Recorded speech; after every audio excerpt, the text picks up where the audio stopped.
آپ کا دھیان دلانے کی کوشش کروں گا.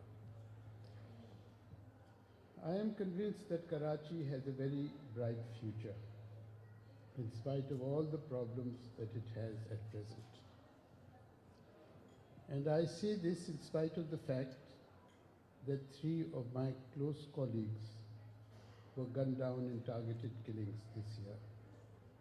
One of them, a very famous, very well-known architect and planner, Parveen Rahman. مگر اس کے باوجود میں یہ کہتا ہوں کہ مستقبل جو ہے وہ بہت روشن ہے. Why do I say this? I think for that I will give you some statistics.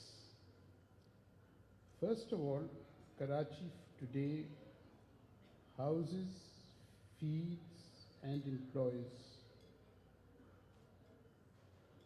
looks after 18 million people. There are very few cities in the world who can do this or manage this. And that is because Karachi is very rich, enormously rich. To give you some idea of its wealth, it generates 15% of Pakistan's GDP. It generates 25% of federal revenues. It generates 62% of income tax. 32% of Pakistan's industrial base is in Karachi. Its relationship with Sindh, it contains 34% of the population of Sindh, generates 78% of formal sector jobs, constitutes 72% of Sindh's labor force and 74% of the province's industrial output. And this is why Karachi has a great future.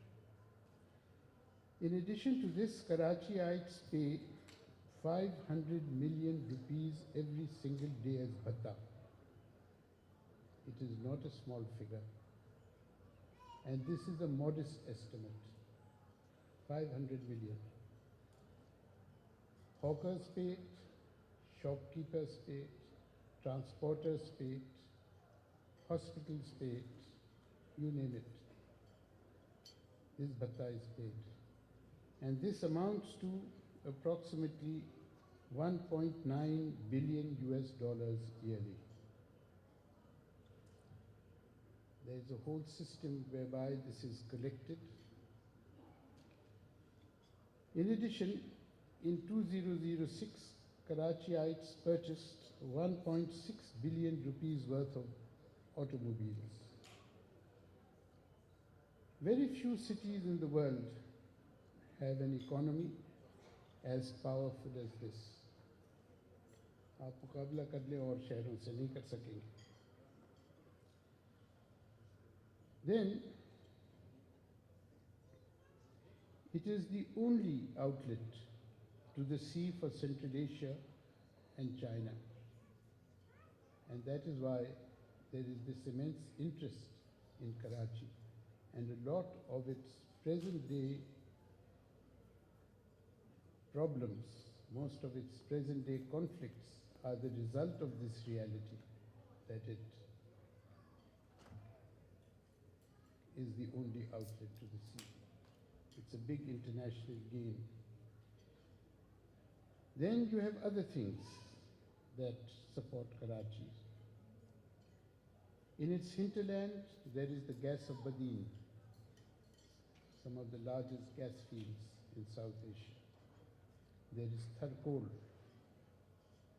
There is Baloch gold and copper. And Karachi is the outlet to this. So when you have peace, if you have peace, when you have it, at some stage you will have it. I always tell my children, Aman hoga, I won't be here.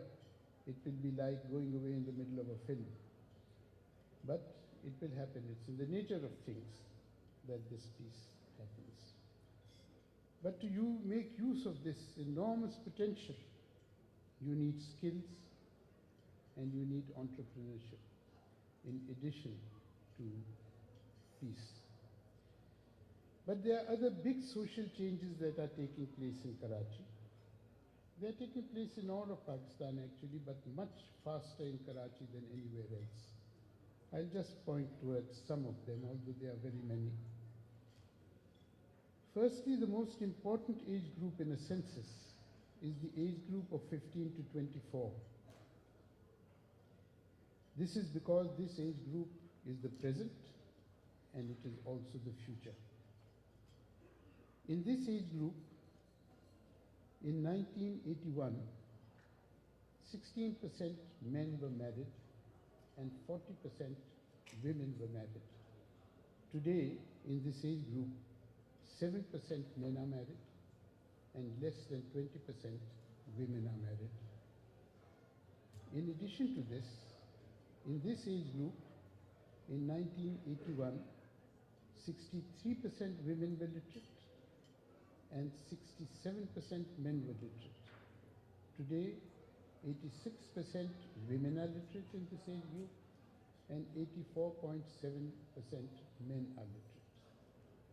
So for the first time in the history of Karachi, you have an overwhelming majority of unmarried adolescents who are literate. Any sociologist will tell you that this is enough to change gender relations and it is enough to change family structures. And that has happened. I'll give you the examples of this. In the 1989 10% survey of Karachi for the Karachi Development Plan 2000, 48% of the families surveyed were nuclear families. For the 2006 plan, 89% of the families surveyed were nuclear families. An enormous change that has taken place. Some other figures. In 1992, there were 10 to 12 court marriages in Karachi every day. In 2006, there were more than 250 applications for more than 250 court marriages every day.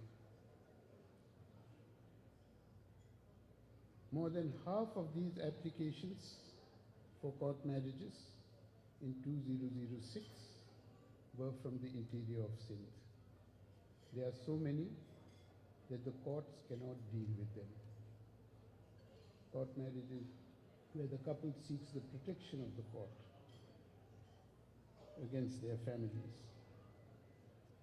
Then there are other aspects also which I would like to mention, which are very important because they are going to change in the next 10 years the entire landscape of professionalism and skills in Karachi. 87% of all medical students are women. 72% of the population of Karachi University are women, and 92% of all architecture and planning students are women. The problem with the architectural students was very serious. Mr. Abul Kalam, who was Chancellor of your university, suggested that there should be a quota for men to arrange some sort of balance. Of course, you can't have quota for men because the Constitution does not allow it. Now, these changes are very big. And for these changes to be consolidated, you need new societal values. If you don't have those new societal values, you will have conflict. A painful conflict, which in the end will be resolved in favor of these changes, not against them. You cannot fight them. So I just wanted to share some of these things. There's lots more about social change. I think it's a phenomena that is not discussed enough, but that is what is driving your society. And looking at these figures, I think we will be living in a very different world 10 years from now. I hope it will be a better world. Thank you very much.